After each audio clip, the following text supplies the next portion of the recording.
Salut à tous, aujourd'hui je vais vous parler d'un des filtres les plus utiles en photo et en vidéo, le filtre ND. On va prendre les choses dans l'ordre et d'abord parler de ce qu'est un filtre ND, des différents types de filtres ND, de pourquoi utiliser un filtre ND et enfin je vous montrerai les 3 cas d'utilisation incontournables où un filtre ND fait vraiment la différence. Alors première question, qu'est-ce qu'un filtre ND?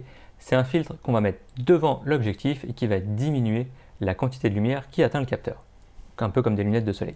ND, ça veut dire Neutral Density, ça veut dire qu'il va être neutre au niveau des couleurs. Il va réduire la quantité de lumière de manière identique pour toutes les couleurs. Il ne va pas filtrer plus le vert que le rouge par exemple. Enfin ça, c'est en théorie. En pratique, c'est rarement exactement le cas comme on le verra dans les tests réels de filtre ND. Il existe des filtres de différentes puissances qui vont plus ou moins réduire la lumière qui passe à travers. La puissance du filtre peut s'exprimer de plusieurs façons. La notation la plus simple, c'est la notation ND quelque chose, genre ND2, ND16, ND1000, etc. C'est celle qui dit tout simplement par combien on va diviser la lumière qui rentre dans l'objectif. C'est la notation la plus courante parce que c'est aussi la plus claire à mon avis, et visiblement de l'avis de beaucoup de gens. Un filtre ND2 divise la quantité de lumière qui rentre par 2, un ND32 par 32, un ND1000 par 1000, etc. Ça veut dire que si on garde la même ouverture et les mêmes ISO, on va multiplier le temps de pause par 1000 pour avoir la même exposition. Du coup, c'est assez facile pour faire des calculs de temps de pause. Par exemple, si j'étais à 1 millième de seconde sans filtre, je passe à 1 seconde avec le filtre ND1000. On pourrait aussi multiplier les ISO par 1000, mais c'est généralement pas trop ce qu'on cherche. L'autre notation, c'est celle qui indique de combien de stops on va réduire l'exposition, comme en photo. Ça revient au même au final, il ne faut juste pas s'embrouiller entre la valeur ND et le nombre stop. Un filtre ND de 5 stops va réduire l'exposition de 5 stops, donc soit la quantité de lumière de 2 puissance 5, soit 32. C'est donc en fait aussi un filtre ND32. Bon, il y a encore d'autres notations, mais elles sont moins courantes et un peu plus compliquées, donc je pense que c'est pas la peine de s'attarder dessus aujourd'hui. Si on cumule des filtres ND, ce qui est tout à fait possible, il suffit de multiplier leurs valeurs ND entre elles pour avoir la valeur ND finale.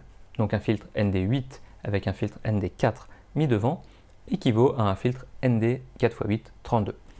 Avec les stops, c'est pareil, mais il suffit de les additionner, donc un filtre 3 stops et un filtre 2 stops donne un filtre 5 stops au final, donc un ND32.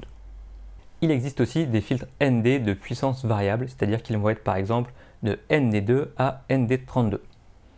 Si je prends ce filtre ici, il est donc à ND2, donc il divise très légèrement, il divise par 2 la lumière qu'il traverse, et si je tourne, il va passer à ND32, et donc il va diviser la lumière par 32, donc on voit quasiment rien à travers.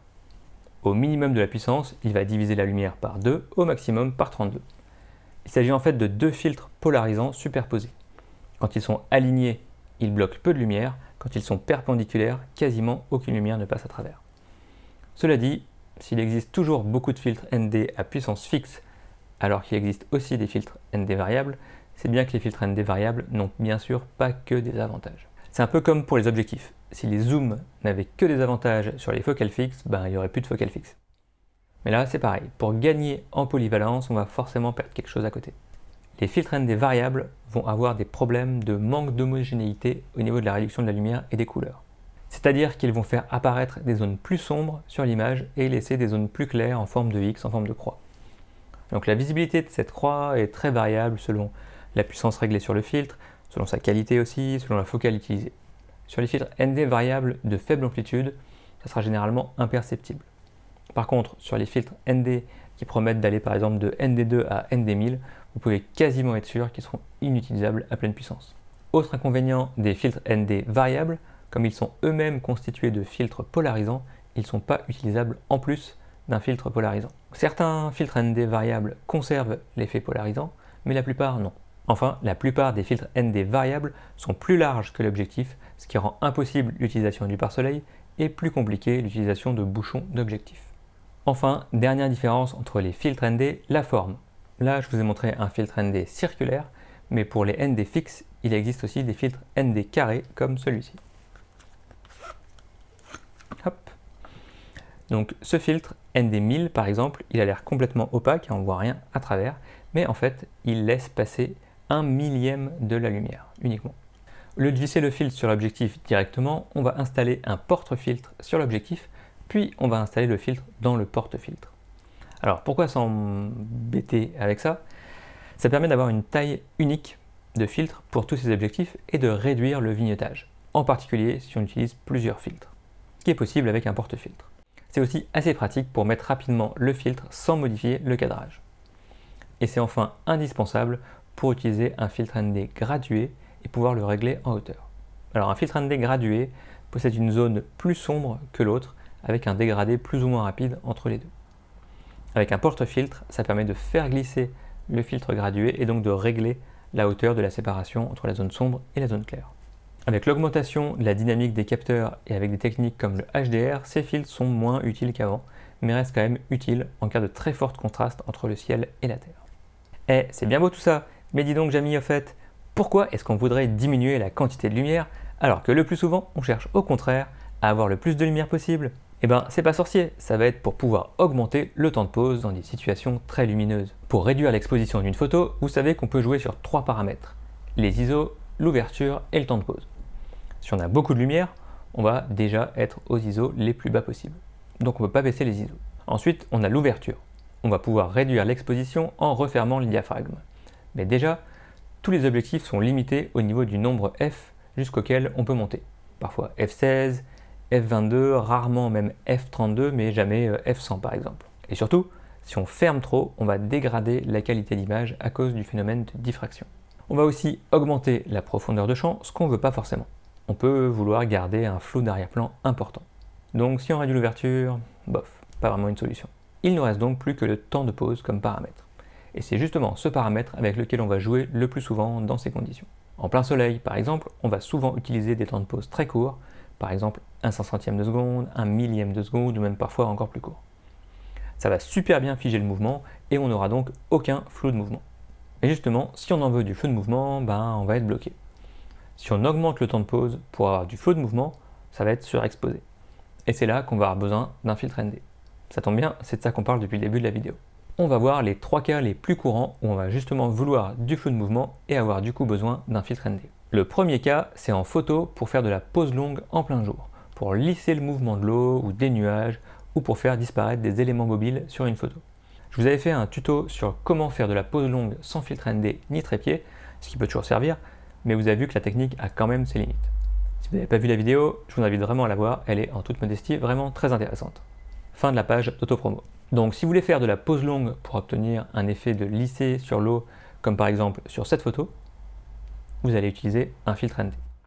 Ça va vous permettre, selon le filtre ND, de passer le temps de pose à quelques secondes, à quelques dizaines de secondes par exemple.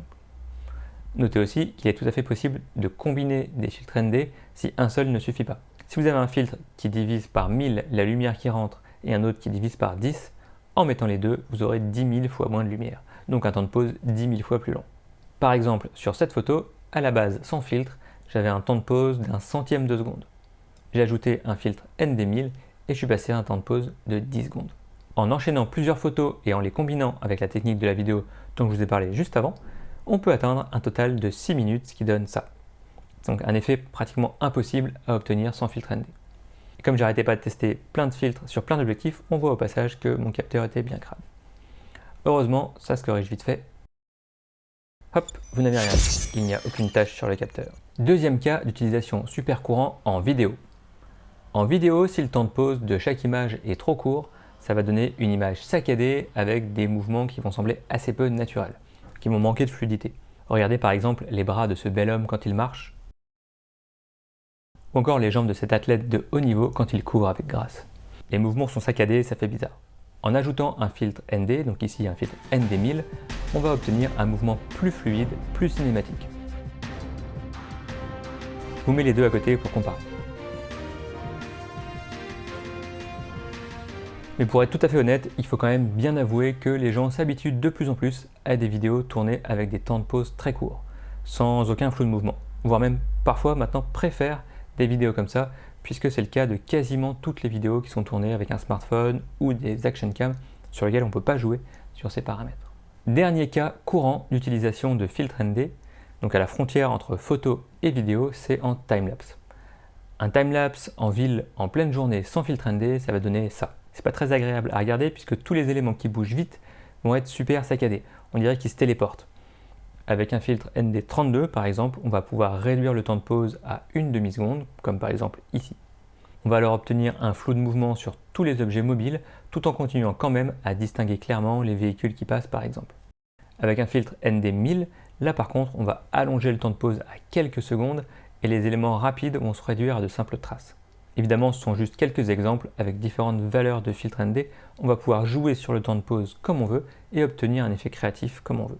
Petit bonus au passage, si au lieu de faire un timelapse avec les photos que je viens de vous montrer, je les combine via un empilement médian, je vais pouvoir vider la place de la Concorde en quelques clics, ce qui est vachement plus simple que de le faire en vrai. Je vous mets un lien en description pour plus d'infos sur cette technique. En résumé, le filtre ND donne finalement un quatrième paramètre d'exposition avec lequel on peut jouer pour réduire la quantité de lumière, ce qui permet de se libérer du triangle d'exposition pour se retrouver dans le carré d'exposition, j'imagine. J'espère que maintenant tout est clair pour vous. Dans les prochaines vidéos, je vais vous parler de filtres toujours, puisque je vais vous tester des filtres ND et des polarisants, et voir les dérives de couleurs et autres problèmes que ça peut engendrer. Donc abonnez-vous pour ne pas rater ça. D'ici là, moi je vous dis bonne photo, bonne vidéo, et bon carré d'exposition.